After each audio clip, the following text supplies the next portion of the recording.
Hey guys, gonna let the video do most of the talking, I hope, but Fish Room Fever James did an update video on his members tab, so if you're a member and didn't see that notification, be sure and check it out. And if you're not a member, I don't know why not, but yeah, James, Fish Room Fever, and Chattanooga Ed, and Tennessee Aqua Robert, and I went to Atlanta, I want to say 3 weeks ago, but one of the places we stopped at, Southern Aquatics, been there before, had a lot of axolotls, and she wanted to move some along, so I took 4, I think, and James took several, and he brought those to Shy.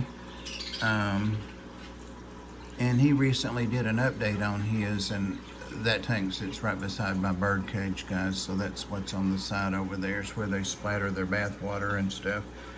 And I can clean it, but I have to pull the tank out the cage out to do so.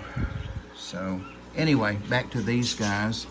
I have 2 others besides these. I had 3 adults in here already, and I added the 4 smaller ones.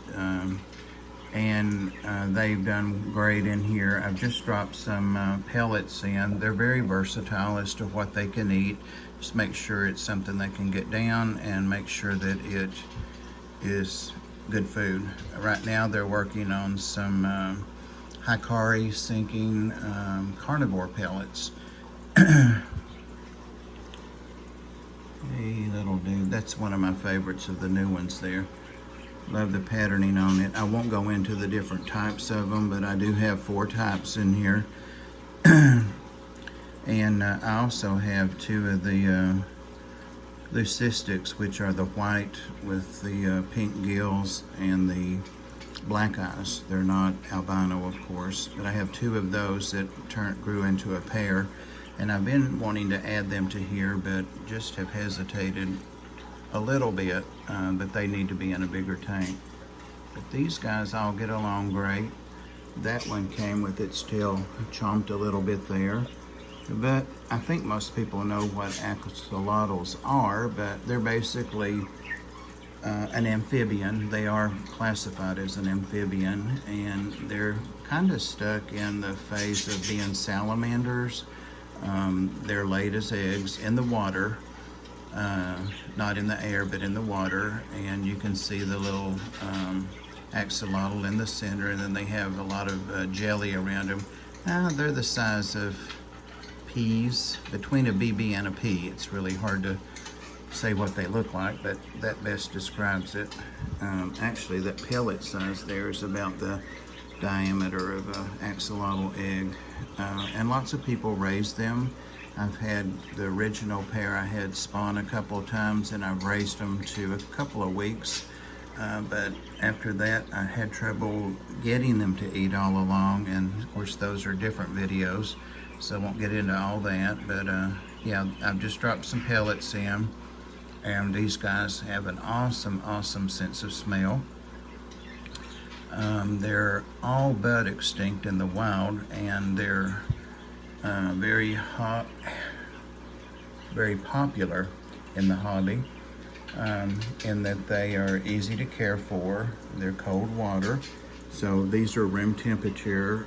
I never have it over 70, 71 degrees in here, and since water runs a couple of degrees behind that, they're in the upper 60s all the time. And when I do a water change, I'll drop it down a little bit for them just to cool them off, you know, like 62, 64, just a couple of degrees.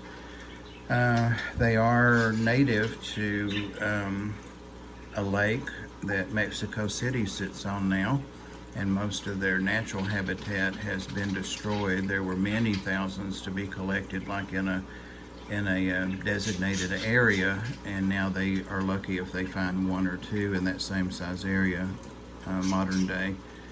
But they do regenerate their limbs, their tails, anything like that grows back.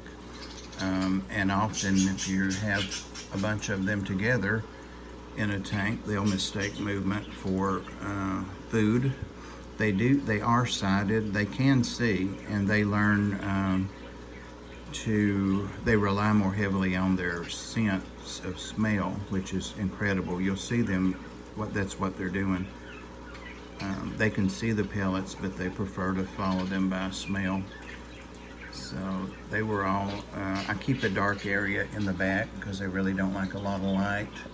And they have tunnels, several tunnels in here and caves to get into. That's a feeding bowl that I brought over with my original pair, which had become a trio, as I added another one from Ginger Graves, so she could take a tank down. But what else? They're studied by science because of their ability to regenerate limbs. So that's of course awesome for us. Something to study, and the prospects for medical use to that are awesome. That used to be a large, that massive root system, and I need to pull that out and trim the root and put it in another tank. But that was a very large, shouldn't have tried to say the name of the plant because I don't remember it.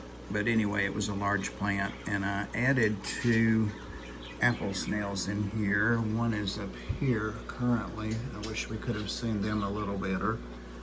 And the second one I probably looked at a bunch of times but didn't, is back in the corner back there.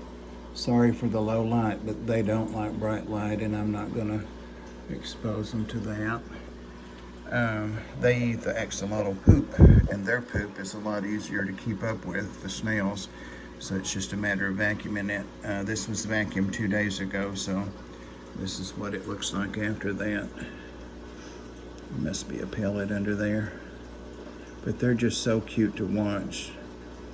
I need to get a shot of them, a couple of them taking a pellet in slow motion, because they are so fast when they take in food that you just don't see it. They can get up to 1 foot long. Most of them don't get much bigger than half that size. My leucistic ones, the white ones, are already, I'd say 8 and 9 inches, the females being the smaller, and they continue to grow, so they're quite a bit bigger than these guys. They do go bare sometimes, not always. I did have some floating plants in here, but the snails did away with those too. So I'm gonna start feeding the snails some, besides the lettuce I give them, I'm gonna start feeding them some actual seaweed and stuff like that, algae. I guess that's about it. There's a lot more to keeping them than the couple things that I mentioned. There's one scratching his butt back there on the filter. See him scratching his butt on the filter, the stone.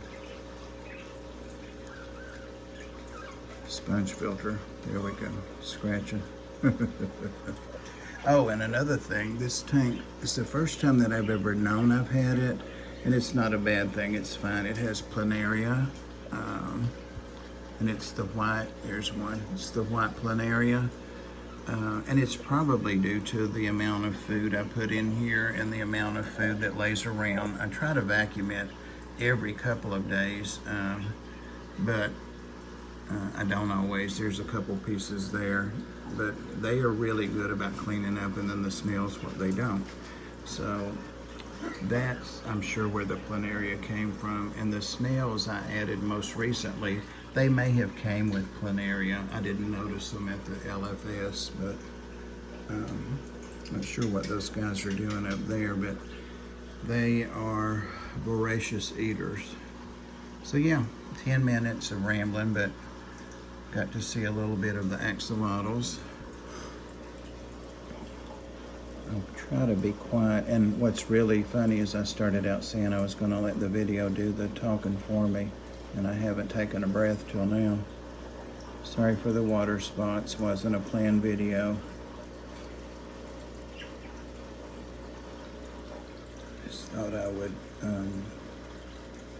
actually James's video popped up. I'd already watched it a day or two ago, and it popped up as recommended, so since they sit right behind me at my desk. And before I get comments from people that say the pellets are too large and all that, they're not. Even the smallest one can eat them, but that's one of the more medium size. If they can't eat something, they spit it right out. Sorry about the birds, but as I mentioned, they're right there. All right, so if this guy takes a pellet, here we go. He is very cautious. They also can crunch their food, and you don't really see that happen a lot. These pellets are powder basically, and as soon as they touch the water, they start absorbing it.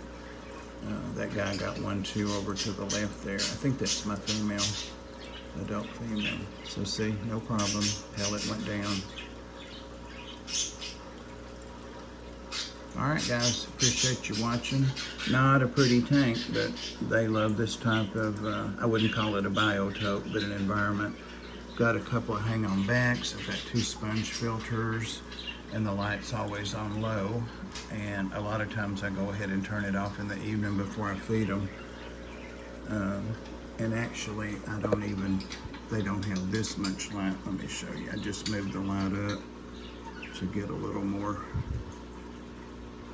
Yeah, that's usually where I keep it, about half the tank, a little bit in the back. Yeah, so there we go. You made it this far, appreciate you, love you, thank you for watching. And a little different from fish, but definitely something that the fish hobby has a lot of interest in. So take care guys. Let's get you in the frame here and maybe do a little.